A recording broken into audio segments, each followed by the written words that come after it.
मेटो राग कुटीर। ये बुरी आदत दूर होगी। ये ही हमारे धर्मानुराग का फल होता है। ये इसको प्रशस्त अनुराग भी कहा जाता है, प्रशस्त राग भी कहा जा सकता है, पुण्य राग भी कहा जा सकता है, धर्मानुराग भी कहा जा सकता है। बस यही है कि हम करते कहाँ, करते क्या हैं, पाते क्या हैं, सोचते क्या हैं, बस वही सोचो जो अच्छा हो। तो महाराज एक शराबी को तो शराब अच्छी है तो वही सोचना चाहिए उसको। एक किसी को विष्णु आदमी है व्यक्ति को, उसको तो तम्बाकू खाने की आदत तो वही उसके लिए वही अच्छी, तो वो उसको वो अच्छी हो गई। एक संगीत प्रेमी है उसको संगीत अच्छा है तो वही अच्छा हो गया। पर बंधु ऐसा नहीं है। वह सोचो जो हमारे लिए अच्छा तो हो ही, लेकिन सबको अच्छा हो। एक व्यसन बुरी आदतों में फंसा हुआ व्यक्ति ये सोचा करता है ये ही मेरे लिए अच्छा है, लेकिन उसके बाद उससे ही पूछना कि ये बताओ कि अगर तुम शराब पीते हो तो तुम आगे जाकर अगर तुम्हारा बेटा कहे कि पिताजी हमें भी शराब दो, तो आप उसको क्या कहते हो? ए हाथ मत लगाना। बोले कि क्यों नहीं लगाना? कई बुरी चीज है। बेटे को बुरी है पर तुम्हें बुरी क्यों नहीं है? बेटे को शराब खराब है पर तुम्हारे लिए शराब खराब क्यों नहीं है? इसको बोलते हैं व्यसनी। वह जानता है कि ठीक नहीं है, बुरी नहीं है, पर उससे इतना रागी हो गया, इतना आसक्त हो गया कि बुरी चीज होकर के भी उसको बुरा नहीं मानता। नाना प्रकार के छद्म रूपी आत्मा के हो जाते हैं। नाना प्रकार की प्रणतियां ऐसी संसार की संगतियों में बैठ करके क्या क्या सोचता है, हरदम होती हैं, हरदम खोती हैं। कभी कभी अभाव के घाव पर देखिए विवेक भी बहुत है तो कुवत कितनी 1000 की, सोचते कितने हैं हम? लाखों की। अगर हमारी कुवत 1000 की है तो हमारी सोच कितनी होना चाहिए? और मैं तो उससे कहूँगा कि 1000 की अगर तुम्हारी कुवत है तो 500 की सोच। लेकिन वो सोचता है नहीं महाराज सोच बड़ी रखो। कहाँ सोच बड़ी रखना है और कहाँ बड़ी नहीं रखना है? तो उन्होंने कहा अगर तुम्हारी कुवत धन संपत्ति 1000 की है तो 500 की सोचो, 1000 की नहीं। लेकिन वो सोचता है हम तो लाखों की सोचा करते हैं। तो क्या करोगे? लाखों की सोचोगे तो उसकी क्या होगी? एक ना एक दिन ऐसा आएगा कि वह मिट जाएगा। एक कहावत चलती है, कुवत कम गुस्सा ज़्यादा, लक्षण है पिट जाने का। आमद कम खर्चा ज़्यादा, लक्षण है मिट जाने का। अगर हमारे पास शक्ति सामर्थ्य जितनी है उसके अनुसार हम करते हैं तो वही है। कुवत कम और उससे ज़्यादा गुस्सा मत करो, जोश में मत आ जाओ। पर होता क्या है कि हम जोश में आ जाते हैं और ऐसे ऐसे शब्द भी बोल जाते हैं, इस प्रकार के कहने लगते हैं कि सामने वाले व्यक्ति की शक्ति का सामर्थ्य ना करके उससे बढ़ जाते हैं तो पिट जाते हैं। ऐसा है। वैसे ही दूसरे क्षेत्र में, व्यवहारिक क्षेत्र में, आपकी आमदनी अगर 1000 की है तो खर्चा कितना करना चाहिए? 2000। खर्चा है अगर 1000 का तो खर्चा 500 करो, आधा बचा के रखो, कम ही करो। तो आपको क्या होगा? शांति का अनुभव होगा। खर्चा ज़्यादा होगा, सोच ज़्यादा होगी, तो वह सोच आपके लिए मुसीबत का कारण बन सकती है, दुख का कारण बन सकती है।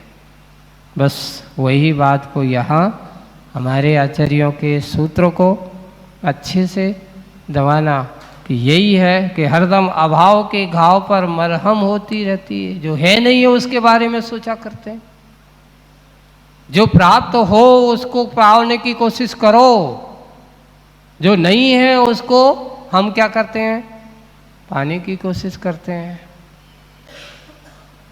मलहम वहाँ लगाओ जहाँ ज़रूरत है,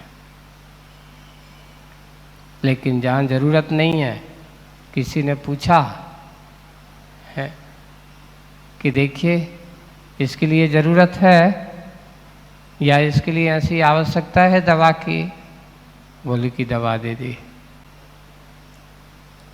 पर इतना है कि उस दवा को जब तक तुम लोगे नहीं तब तक तुम्हारा निदान भी होगा नहीं है। पर ऐसा भी नहीं है, कई लोगों की आदतें होती हैं कि वो क्या करते हैं, उनने जो पढ़ लिया लकीर के फ़कीर बन जाते हैं। एक बहुत अच्छा एक बार एक जोक पढ़ा था अच्छे से कि एक व्यक्ति को सिर में दर्द हुआ। किस में दर्द हुआ? सिर में दर्द हुआ। तो उस समय पुराने समय में एक पेनजान की टिक्की आती थी, है ना, दवाई गोली, अभी भी आती है कि नहीं आती है? अभी है पेनजान करके। तो उस समय एक विज्ञापन चलता था पेपर आदि में, बोले कि पेनजान की टिकिया लेते ही आराम,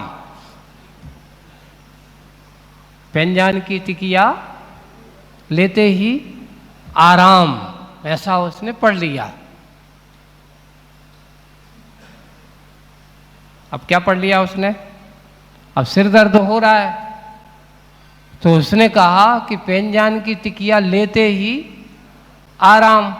मेडिकल पे गया, बोले सिर दर्द हो रहा है, एक पेनजान की टिकिया देना। उसने ले ली। एक घंटे बाद फिर गया, अभी भी सिर दर्द ठीक नहीं हुआ। एक पेनजान की टिकिया और देना। हर घंटे में पूरे दिन भर में 10-12 टिकिया ले ली। मेडिकल वाला कह रहा, भैया तेरा सिर दर्द है, ऐसो कैसो सिर दर्द है? बोले कि बहुत सिर दर्द है। बोले कि कहाँ है? इतना सिर दर्द तो नहीं, इतनी गोली खा के करेगा क्या?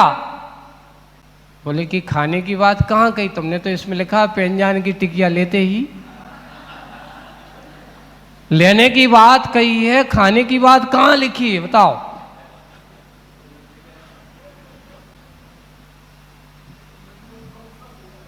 लकीर के फकीर है। उसने लेने का अर्थ क्या कर लिया? खरीदना। उसका अर्थ, लेने का अर्थ क्या था?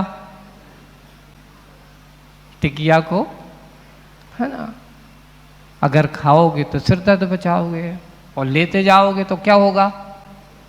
आजकल यही दशा है, लोग सिर दर्द बुलाते हैं, सिर दर्द मिटाते नहीं। कैसे? एक पे अच्छा काम चल रहा है, सुकून से जी रहे हो, पैसा आ गया, मन में विचार आता है एक काम करो, थोड़ी सी और ले लो।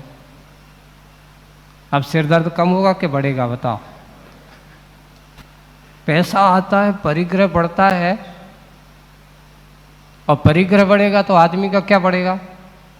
सिर दर्द कम होगा, शांति क्या होगी? और सिर दर्द बढ़ाता है। इसलिए कहा गया पैसा और परिग्रह जितना हो उसमें संतुष्ट रखो, बढ़ेगा आपका जीवन क्या होगा? नियम से। इसलिए उतना ही होना चाहिए जितनी कुव्वत हो, जितनी सामर्थ्य हो उतना ही अपने पास होना चाहिए।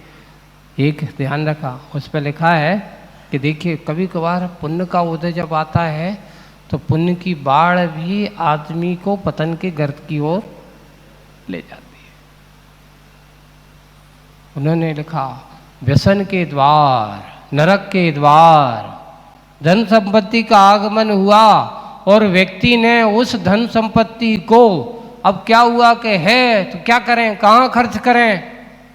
ऐसो आराम में, विषय भोगों में, पाप के कार्यों में। अगर वो लगाएगा तो उसकी दुर्गति तो होगी, पतन का रास्ता तो खुलेगा। इसलिए संसार में यही दशा है। आज के समय दूसरों की देखा सीखी ज़्यादा होती है। सही बात तो यही है कि अपने लिए सोचो, विचार करना, चिंतन करना। आचार्य श्री ने हम लोगों को कई बार ऐसे लोगों को चिंतन, लोगों को सोचना चाहिए कि देखिए, एक आप भी जीव हो, एक तुम्हारी भी आत्मा है, एक उन जीवों को देखो, इन त्रेंचों को देखो जिनका कोई खाने का कोई ठिकाना नहीं है, रहने के लिए कोई जगह नहीं है, इनका कोई मकान नहीं है, इनकी कोई दुकान नहीं है। पर बंधुओं ये ध्यान रखो, एक समय ये भी जीव ऐसा हुआ होगा कि इसे भी लाखों बड़े बड़े महल रहे होंगे, बड़े बड़े मकान रहे होंगे। आज दशा ये है कि ना रहने को कोई मकान है, ना खाने पीने के लिए कोई घर है। कभी मिल गया तो ठीक है, नहीं है तो जीवन व्यतीत है। बस कहाँ से कौन होता है, किस परिणति से कारण कैसे होते हैं, कौन बनता है, कोई दूसरा नहीं, यही आत्मा है, यही संसारी आत्मा है। ये कभी त्रियंच गति के दुखों को भी सामना करना पड़ता है। जब ये मोह मायाचार छल कपट छद्म अवस्था को आदि से युक्त होता है तो यही त्रियंच गति का भाजन बन जाता है, दुर्गति का पात्र बन जाता है। और जब यही आत्मा अपने अच्छे विचारों के साथ युक्त होता है, अपने और अपने भगवान, अपने गुरु, अपने प्रभु और अपने आत्म तत्व की ओर चिंतन में लगा जाता है, तो यही स्वर्ग मोक्ष का भागी भी बन जाता। आत्मा वही है, आत्मा का स्वरूप वही है। जब वह बाहर के रूप रंग में रम करके भ्रंग जाल में रम करके इसमें भटकना लगता है, माया आदि के जाल में भटक जाता है, तो नाना रूपों में पड़ जाता है। जब यह अपने आप को स्वभाव की ओर दृष्टि करने लगता है, यह अपने आप के स्वरूप में भी आना जाता है। इसलिए बंधुओं, स्वरातीत गीत नहीं, ऐसा गीत गाओ, ऐसा सरगम हो। आज यही हो रहा है, स्वर तो है ही नहीं पर संगीत खूब है ना। आवाज का कोई ठिकाना नहीं है पर हल्ला बहुत है, चिल्ला चोट बहुत है। क्यों चिल्ला रहे हो, क्या बात है? इसलिए स्वरातीत संगीत सरगम बिल्कुल होती रहती है। केंद्र को छोड़ करके मूल को पकड़ो। क्यों हूं, केंद्र को छोड़ करके पर्दे की ओर भागा दौड़ी है। अपना लिए करना चाहिए कि दूसरों के लिए करना चाहिए? जीना किसके लिए? सबके लिए। हम जीते हैं अपनी आयु से, अपने कर्म से, अपने परिणाम से, है ना। लेकिन हम अपने लिए जीते हुए, किसी ने तुमसे पूछा तुम्हारा संसार में आगमन किसके लिए हुआ? तुम स्वयं को जीने के लिए हुआ, सुख शांति के लिए हुआ, पर हम दूसरों की दृष्टि को रख कर के जीना चालू कर देते हैं, दूसरों को सोचना चालू कर देते हैं। और होता है कि हम केंद्र से भटक जाते हैं। और कहाँ अटक जाते हैं? बाहर के परिधि में भटकने लगते हैं। और शुरुआत करो, सुनो, आप जब एक गोल से चालू करो तो उसके छोर को छूना, कहाँ है उसका अंत? गोल गोल घूमते रहना। आप पूछेंगे मिलेगा? एक बार एक छोटी सी कहानी है कि एक व्यक्ति है, अंधा है, दिखाई नहीं देता। वह एक जाकर के ऐसे चारों तरफ से बाउंड्री वाल है ना। लेकिन उस बाउंड्री वाल में मात्र एक ही दरवाजा है। कितना दरवाजा है? एक ही दरवाजा है। अंधा तो वैसे है ही, दिखाई दे नहीं रहा है। अब वो भटक गया, उसमें घूम रहा है कि इससे निकलूं कब। बाहर निकल रहे हैं, प्रयास कर रहा है, और दीवार पे हाथ लगाएं। उससे कहा गया कि भाई दरवाजा है, तुम्हें निकलने की मात्र एक ही साधन है, वो व्यक्ति अब उसमें भटका है, हाथ लगा करके जा रहा है, जा रहा है, जा रहा है। जैसे ही दरवाजा आता है तो कहीं ना कहीं उसकी सिर में खुजली होने लगती है, कहीं पैर में कुछ हो जाएगा। जैसे ही दरवाजा आएगा उस समय उसका कुछ होने लगेगा और 2 कदम आगे बढ़ेगा, दरवाजा निकल जाएगा, फिर भटकता रहता है। बंधु ऐसा होता है, ये ध्यान रखना। जिस समय मौका मिलता है उस समय ना जाने ऐसे कौन सी तीव्र कर्म का उदय आएगा, आप अवसर मिलकर के उस अवसर का लाभ नहीं ले पाते। बिरले जीव होते हैं जो मौका मिलकर के उसका अवसर का लाभ ले पाते हैं। उससे ऐसी ही संसार की दशा है।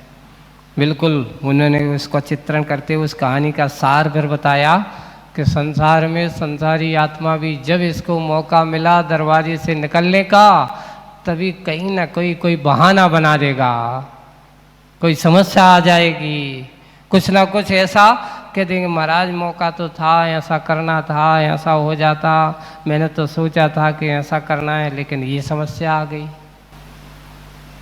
हो कर्म का उदय उससे निकलने नहीं देता, और जो निकल के आ गया सोच लेना उसका सौभाग्य है, पुण्य कर्म का उदय है, जो इस मौके से दरवाजे से निकलने की, संसार की इस 4 दीवारी से निकल कर के बाहर अपने आप को निकाल पाया है। यही है अनंत की दौड़ छोड़ करके अवध की ओर हम सीमित परिग्रह, घर परिवार इसमें ही अटक गए। अनंत आपकी आत्मा की शक्ति कितनी है, आप अनंत शक्ति के धाम हो, छोटी मोटी शक्ति वाले, पर हम इस बाहर की मर्यादा की सीमा में बैठ कर के सोचते रहे अब क्या करें, हम तो कुछ नहीं कर सकत, हम तो बंध गए, हमें तो बांध दिया, ऐसा के करके अपने आप को वह मन मार करके बैठ जाता है। यही है संसार की विचित्रता। आज के इस कविता में आचर्षी का यही है कि संसारी आत्मा की दशा कहती है, बोले स्वरातीत सरगम जैसी। इसके पास सुर तो कुछ नहीं, फिर भी सरगम लगा है, धुन में जी रहा है। बिल्कुल दशा यही है, स्वरातीत सरगम जैसी। यही उसकी कविता का सार है। आज बस इतना ही। बोलिए परम पूज्य आचार्य गुरुवर श्री विद्यासागर जी महाराज।